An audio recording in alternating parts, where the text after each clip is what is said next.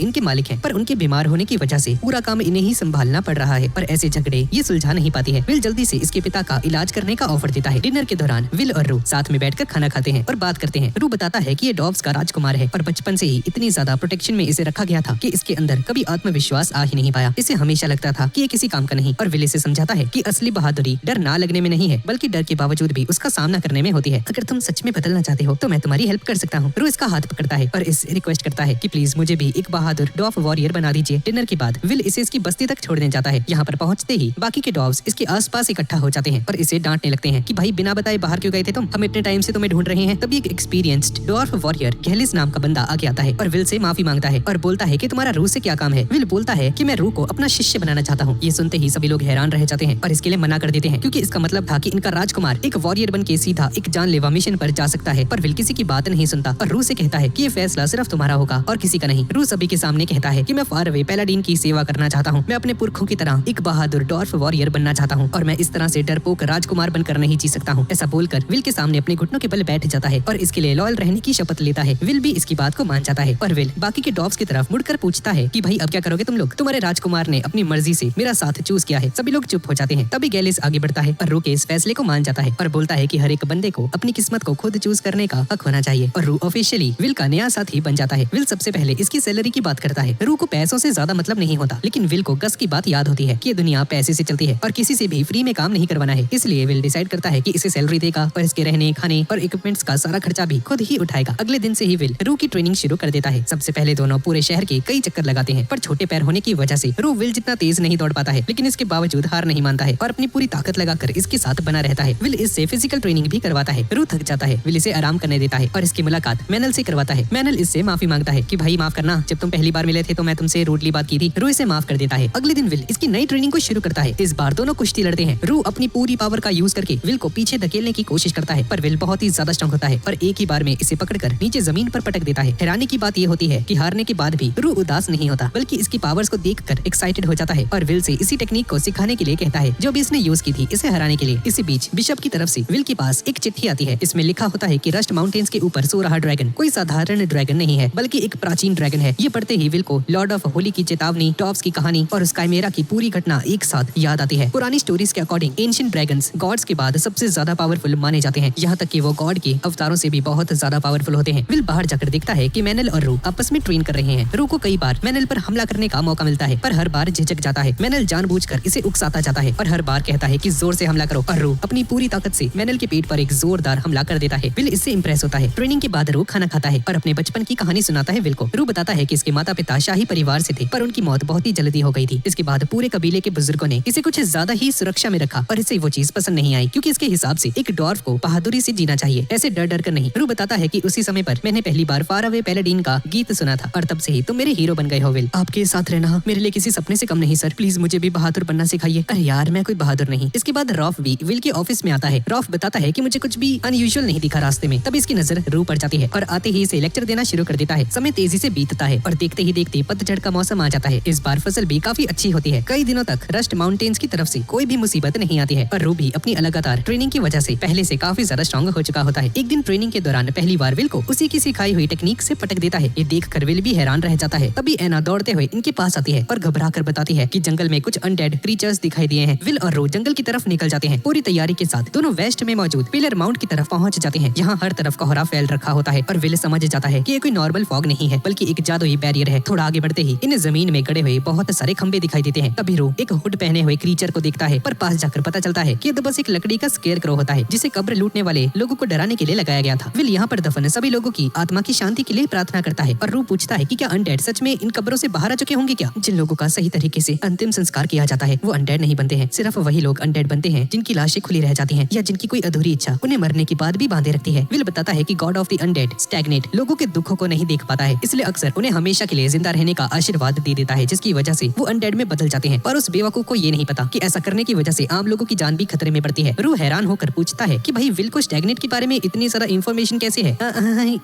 कुछ नहीं। दोनों सोचते हैं कि शायद अनडेड की खबर उस फॉग की वजह से हुई होगी, एक गलतफहमी होगी और दोनों वापस लौटना शुरू कर देते हैं। तभी रास्ते में इन्हें अपने सामने एक छिपा हुआ दरवाजा मिलता है। इसके पीछे एक लंबी सी सुरंग होती है, बिल्कुल मेरी एक्स की तरह। विल अपने भाले से रोशनी करता है और रू को भी एक मशाल दे देता है। दोनों धीरे धीरे आगे बढ़ते हैं और आखिर में इन्हें एक ऐसा कमरा मिलता है जहाँ चारों ओर पुरानी कब्रें बनी होती हैं। तभी यहाँ पर अचानक से इतना ज्यादा खतरनाक स्पिरिचुअल प्रेशर रेनेसेंस होता है कि दोनों की सांसें रुक जाती हैं। विल अपने सामने एक कौवे को देखता है जिसके चारों ओर अजीब सा ऑरा फैला होता है। इसे देखते ही विल पहचान जाता है कि ये स्टैग्नेट है। काफी समय हो गया है विल। विल इससे लड़ने के लिए तैयार हो जाता है पर स्टैग्नेट कहता है कि मैं इस बार लड़ने नहीं आया हूँ, मैं तो बस एक इन्फॉर्मेशन तुम्हें देने आया हूँ, और बताता है कि पिछली बार एको के नष्ट होने की वजह से इसकी ज्यादातर पावर्स खत्म हो चुकी हैं, इसलिए कई सालों तक इस दुनिया में एक नया एको भी नहीं भेज पाएगा। विल समझ जाता है कि वो अनडेड वाली अफवाह इसे बस यहाँ पर बुलाने की एक र्यूमर थी। स्टैग्नेट विल से माफी मांगता है और बोलता है कि पिछली बार जो एको मैंने तुम्हें भेजी थी वो बिल्कुल नहीं थी, इसलिए मैंने बहुत सारी गलतियां कर दी थी। रू हैरान रह जाता है कि भाई एक इविल गॉड कभी किसी इंसान से माफी भी मांग सकता है क्या? तुम्हें क्या कहना है, जल्दी से मुद्दे पर आओ। स्टैग्नेट विल को एक विजन दिखाता है। अगले ही पल विल के दिमाग के अंदर एक विशाल काले ड्रैगन की तस्वीर आती है। उस डरावनी मौजूदगी को महसूस करते ही विल की हालत खराब हो जाती है। स्टैग्नेट बताता है कि यही वो एंशिएंट ड्रैगन है जिससे बहुत ही जल्द तुम्हारी फाइट होने वाली है। अगर अपनी जान बचानी है तो उस ड्रैगन से मत भिड़ना, तुम मारे जाओगे। अगर तुम्हें मेरी बातों पर भरोसा नहीं है तो अपनी देवी ग्रेस फील्ड से खुद इसके बारे में पूछ सकते हो। पर तुम मुझे ये सब कुछ क्यों बता रहे हो? मुझे इंसान, खास करके तुम्हारे जैसे हीरोज पसंद है। मैं नहीं चाहता कि तुम्हारे जैसा एक महान योद्धा एक दुखद मौत मरे। भगवानों की जंग के दौरान मेरी मुलाकात उस एंशिएंट ड्रैगन से हुई थी। बाकी योद्धाओं की तरह वो किसी के लिए नहीं लड़ रहा था, पर युद्ध के खत्म होने के बावजूद भी वो इसी दुनिया में रुका रहा। और आखिर में हाइकिंग ने उसी ड्रैगन को आयरन माउंटेन्स पर हमला करने के लिए भेजा था और इस एंशिएंट ड्रैगन जिसका नाम वेलासर का है पूरे ड्रॉफ किंगडम को तबाह कर दिया था। पर उस लड़ाई में इसे खुद भी इतनी ज्यादा भयानक चोटें आई कि इसे लगभग 200 साल की गहरी नींद में जाना पड़ा। रू स्टैग्नेट से अपने पूर्वजों के बारे में पूछता है। स्टैग्नेट कहता है कि तुम्हें अपने उस राजा पर गर्व होना चाहिए क्योंकि लड़ते हुए उसने उस एंशिएंट ड्रैगन की एक आंख तक उखाड़ दी थी और एक शान की मौत मरा था। तभी पूरी जमीन जोर से कांपने लगती है। स्टैग्नेट कहता है कि वो ड्रैगन जाग चुका है, ये उसी की दहाड़ है, तुम्हें अभी इसी वक्त यहाँ से बाहर निकलना होगा। विल और रू जल्दी से बाहर निकलते हैं और बाहर देखते हैं कि दहाड़ की वजह से पूरा इलाका डीमंस से भर चुका है। विल रू की रक्षा करते हुए एक के बाद एक सभी डीमंस को खत्म करना शुरू कर देता है। रू अभी एक नूबड़ा होता है, इसी वजह से विल को ही इसकी रक्षा करनी पड़ती है। काफी देर तक लड़ने के बाद दोनों मिलकर सभी डीमंस को खत्म कर देते हैं। तभी ड्रैगन दोबारा से जोर से दहाड़ता है। स्टैग्नेट ऊपर से ये सब कुछ देख रहा होता है और बताता है कि उस ड्रैगन की बस एक दहाड़ ही आसपास के सभी डीमंस को मोटिवेट कर देती है। अभी जो डीमंस इन पर टूट पड़े थे वो भी इसी दहाड़ की वजह से अपना होश अब खो बैठे थे। तभी इन्हें भारी कदमों की आवाज सुनाई देती है और विल समझ जाता है कि कोई जायंट इनकी तरफ आ रहा है और एक विशाल फॉरेस्ट जायंट इनकी तरफ आगे बढ़ जाता है। अब क्या करोगे तुम विल? मैं इस जायंट को मारूंगा नहीं, इसे बिना नुकसान पहुंचाए शांत करूंगा, ऐसा बोलकर सीधा इस जायंट की तरफ आगे बढ़ जाता है। जायंट का हमला रोकने के बाद विल इसे जमीन पर पटक देता है और इसे बेहोश कर देता है और अपनी ब्लेसिंग्स का यूज करके इस जायंट के दिमाग को हील कर देता है। होश में आते ही ये जायंट इसका शुक्रिया अदा करता है। ये सब देखकर स्टैग्नेट खुश हो जाता है और मानता है कि विल में बात तो है भाई, पर दोबारा समझाता है कि अभी तुम उस एंशिएंट ड्रैगन के साथ लड़ने लायक नहीं हो। अगर तुम अभी उससे फाइट करते हो तो मारे जाओगे, तो बेहतर होगा कि अभी पीछे हट जाओ, ट्रेनिंग करो और पूरी तैयारी से उसका सामना करना। ऐसा बोलकर स्टैग्नेट यहाँ से चला जाता है। विल और रूबी वापस से टॉर्च पॉट लौट आते हैं। ये दोनों भी शहर वापस आ जाते हैं, पर दोनों हैरान रह जाते हैं जब ये देखते हैं कि ड्रैगन की दहाड़ की वजह से आसपास के सभी मॉन्स्टर्स बेकाबू हो चुके होते हैं और शहर के काफी सारे इलाकों में तबाही मचा चुके होते हैं। विल जल्दी से सभी की हेल्प करता है, घायलों का इलाज करता है और पूरे शहर को शांत रखना मुश्किल काम बन जाता है, पर किसी तरह से सिचुएशन को संभाल लिया जाता है। इसके बाद विल को बिशप की एक चिट्ठी मिलती है और बिशप इसे बताता है कि इसने इविल ड्रैगन के साथ साथ कई सारे हाई रैंकिंग डीमंस की भी प्रेजेंस को फील किया है और विल को समझाता है कि कभी कभी लड़ाई से दूर हटना डरपोक होना नहीं होता है। अगर जीतने की कोई उम्मीद ना हो तो जिंदा रहकर दोबारा तैयारी करना ही एक समझदारी का फैसला होता है। ये पढ़कर विल और भी ज्यादा कंफ्यूज्ड हो जाता है। तंग होकर विल ग्रेसफील्ड से प्रार्थना करता है और चाहता है कि ग्रेसफील्ड इसे कोई इशारा दे। अगर वो ऑर्डर्स देगी तो विल बिना हिचकिचाए अपनी जान देने के लिए भी तैयार था, पर काफी देर तक प्रे करने के बावजूद भी इसे कोई जवाब नहीं मिलता है। तभी मैनल कमरे में आ जाता है और बताता है कि बाहर कुछ लोग तुमसे मिलने आए हैं। दोनों देखते हैं कि इनके घर के बाहर बहुत सारे डॉग्स इकट्ठा हो चुके हैं। ये सब लोग बस एक बात को जानना चाहते थे, क्या फेयरवे पैलेडिन सच में ड्रैगन को मारने जाने वाला है क्या? रू इन सभी को शांत रहने के लिए कहता है और बोलता है कि ऐसे भीड़ इकट्ठी करने का कोई फायदा नहीं होने वाला है, पर कोई भी इसकी बात नहीं सुनता है। तभी एक डॉर्फ जबरदस्ती अंदर घुसने की कोशिश करने लगता है, पर अगले ही पल रू इसे पकड़कर नीचे जमीन पर पटक देता है और गुस्से में कहता है कि तुम सब के सब मिलकर मुझे भी नहीं हरा सकते हो, तो ड्रैगन का सामना कैसे करोगे? रू की बात सुनकर ग्रेनियर आगे आता है और कहता है कि हमें इससे कोई फर्क नहीं पड़ता है, हमने शर्म के साथ काफी लंबा टाइम बिता लिया है, अब अगर मरना है तो हमारे पुराने राजा की तरह शान से मरेंगे लड़ते हुए। ये सुनकर रू को गुस्सा आ जाता है। ग्रेनियर के कॉलर को पकड़कर कहता है कि चुप हो जाओ। सभी ड्रॉप्स रू पर टूट पड़ते हैं, लेकिन रू अकेला ही सभी का सामना करने लगता है और एक एक करके सभी को हरा डालता है और इन सभी को जोर से चिल्लाकर कहता है कि तुम सब के सब बहादुर नहीं हो, सिर्फ जिद्दी और बेवकूफ हो। मरने की बातें करना आसान है, पर जीतने के लिए जीना उससे कई ज्यादा मुश्किल है। मैं तुम सभी को बेकार में मरने नहीं देने वाला हूँ, मैं भी उनके साथ ड्रैगन के साथ लड़ूंगा। मैं अपने दादा आखिरी ड्रॉप किंग की कसम खाता हूँ। अपने पोते के मुंह से इस बात को सुनकर ग्रेनियर समेत सभी ड्रॉप्स हैरान रह जाते हैं। इन्हें पहली बार महसूस होता है कि अब इनका कमजोर राजा अब एक बहादुर वॉरियर में बदल चुका है। रू की इस बात को सुनकर विल भी काफी ज्यादा इंप्रेस्ड हो जाता है। ये खुद बाहर आता है और सभी ड्रॉप्स की तरफ देखकर अपना फैसला सुना देता है। मैं ड्रैगन का सामना करूंगा और उसे हरा डालूंगा। पीछे से मैनल भी आ जाता है और बोलता है कि मैं भी तुम्हारा साथ दूंगा। रू भी इस मिशन में शामिल होने की इच्छा जताता है और ग्रेनियर कहता है कि मैंने अपनी आंखों से आयरन माउंटेन्स को देखा है, इसलिए मैं तुम्हें रास्ता दिखा सकता हूँ। पर तभी दूसरा बंदा बीच में कहने लगता है कि एक एक्सपीरियंस्ड सोल्जर होने की वजह से ये जिम्मेदारी मुझे सौंप दो। तभी रॉफ भी यहाँ पर पर आ जाता है और इस मिशन में इनका साथ देने का डिसाइड करता है। विल इन सभी को देखकर समझ जाता है कि सिर्फ इन पांचों के दम पर उस एंशिएंट ड्रैगन को हराना नामुमकिन है, पर फिर भी किसी के चेहरे पर कोई डर नहीं होता है और सबके सब आखिरी सांसों तक विल का साथ देने के बारे में डिसाइड कर लेते हैं। और विल भी मुस्कुरा देता है और कहता है तो ठीक है, तैयारी शुरू की जाए, अब ड्रैगन को जान से मारने का समय आ चुका है। इसके बाद सभी लोग ड्रैगन को खत्म करने की तैयारियों में जुट जाते हैं। इसी बीच विल रूबीना से दोबारा मिलता है और रूबीना मुस्कुरा कर कहती है कि जब तुम ड्रैगन को हरा कर लौटोगे तो सबसे पहले जो कुछ भी हुआ उसके बारे में मुझे बताना विल, मैं उसी पर एक नया गीत लिखूंगी। विल भी मुस्कुरा कर वादा करता है कि हाँ, अपनी जीत की कहानी सबसे पहले तुम्हें ही सुनाऊंगा। छोटी नेहा कक्कड़। तभी एंटोनियो भागकर यहाँ पर पहुँच जाता है और बताता है कि मिशन के लिए सारा जरूरी सामान इकट्ठा हो चुका है। विल एंटोनियो को एक स्पेशल चीज को तैयार करने के बारे में कहता है। रात को सपने में विल को ग्रेसफील्ड दिखाई देती है। ग्रेसफील्ड प्यार से कहती है कि मैं नहीं चाहती कि तुम मारे जाओ और प्लीज उस एंशिएंट ड्रैगन से मत लड़ने जाओ, मुझे माफ कर दीजिएगा, पर मेरा पालाडीन वाला वचन मुझे इतनी बड़ी बुराई के सामने पीछे हटने की परमिशन नहीं दे रहा है। लगता है अब तुम रुकने वाले नहीं हो विल, मैं तुम्हें आशीर्वाद देती हूँ, मैं हमेशा तुम्हारी रक्षा करूंगी। अब जाओ और उस ड्रैगन का अंत करो। विल इसकी रोशनी की कसम खाता है कि ये जीत कर ही लौटेगा। अगली सुबह सभी लोग तैयार हो जाते हैं उस ड्रैगन की बैंड बजाने के लिए। निकलने से पहले एंटोनियो चुपके से विल के कान में कहता है कि इसने उस चीज को तैयार कर दिया है जिसकी डिमांड विल ने की थी कल। दूसरी ओर एना और रॉफ एक दूसरे से अपने दिल की बातें शेयर करते हैं और मैनेल रूबीना से वादा करता है कि ड्रैगन को हरा कर ही रहेंगे और सभी लोग बोट पर सवार हो जाते हैं। टॉर्च बोट के लोग अपने हीरोज को शुभकामनाएं देते हुए इन्हें विदा करते हैं। कुछ समय तक इनका सफर आराम से चलता जाता है। रात हो जाती है। विल की नजरें कैंप पर जाती है और यहीं पर बोट को रोक देता है। यहाँ पहले से ही रॉफ और इसके साथी इनका इंतजार कर रहे होते हैं और रॉफ की टीम इनकी पहली बोट लेकर यहाँ से निकल जाती है। और रू पूछता है कि ये लोग अपनी बोट को इतनी जल्दी क्यों छोड़ रहे हैं। विल समझाता है कि डीमंस का पूरा ध्यान रस्ट माउंटेन्स के मेन एंट्रेंस पर होगा, इसी वजह से रॉफ की टीम उसी रास्ते से जाकर उन सभी डीमंस का ध्यान अपनी तरफ खींचेगी, जबकि तब तक विल और इसके सभी साथी पीछे वाले रास्ते से चुपके से अंदर घुसकर अचानक से हमला कर देंगे। विल बताता है कि इसी वजह से इसने एंटोनियो से एक दूसरी बोट तैयार करने के लिए कहा था। अब पूरा दल उसी नई बोट में सवार हो जाता है। मैनेल अपनी विंड फेरिश की पावर्स का यूज करके बोट की स्पीड को बढ़ा देता है, पर इनका ये रास्ता भी आसान नहीं था। इन्हें डेड सिटी की झील को पार करना था जहाँ हाई किंग कैद है और चारों ओर अनगिनत अनडेड डीमंस भरे पड़े हैं। तभी विल सभी को अपनी सच्चाई बताता है और बताता है कि मेरा बचपन उसी डेड सिटी में बीता है और सिर्फ इतना ही नहीं, मुझे 3 महान हीरोज ने पाला था और मैंने खुद स्टैग्नेट से भी लड़ाई की थी। ये सुनते ही सभी लोग हैरान रह जाते हैं। अगली सुबह इनकी बोट डेड सिटी के बहुत ही पास पहुंच जाती है। तभी फॉग फैलनी शुरू हो जाती है। विल सभी को बताता है कि ये कोई साधारण कोहरा नहीं है, बल्कि गस के द्वारा बनाई गई एक बहुत ही ज्यादा स्ट्रॉन्ग मैजिक है। इसी मैजिक की वजह से आज तक कोई भी आम इंसान इस शहर के अंदर आसानी से नहीं आ पाया। विल को गस का मैजिक अच्छी तरह से याद होता है, इसी वजह से उस धुंध के अंदर छिपा हुआ रास्ता आसानी से ढूंढ लेता है और पूरी टीम को सेफली उसके पार ले जाता है। कुछ ही देर बाद ये सब के सब डेड सिटी के पोर्ट पर पहुंच जाते हैं। अपने पुराने घर को इतने सालों के बाद देखकर विल की सारी मेमोरीज ताजा हो जाती हैं। विल बहुत ही ज्यादा खुश हो जाता है। सबसे पहले विल अपने माँ बाप की कब्र के पास जाता है और दोनों को श्रद्धांजलि देता है। बाद में सीधा टेंपल पहुंचता है ताकि गस से मिल सके, पर टेंपल के अंदर गस कहीं नजर ही नहीं आ रहा होता है। विल उसे आवाज लगाता है, फिर भी कोई जवाब नहीं मिलता। तभी इसे लगता है कि भाई गस मर तो नहीं गया ना, और उदास होकर वापस मुड़ने लगता है। तभी अचानक से गस पीछे से आ जाता है और इसे बुरी तरह से डरा देता है। विल घबरा जाता है पर गस को देखकर खुश हो जाता है। तो बताओ मुझे, पैसे कमा लिए तुमने? हाँ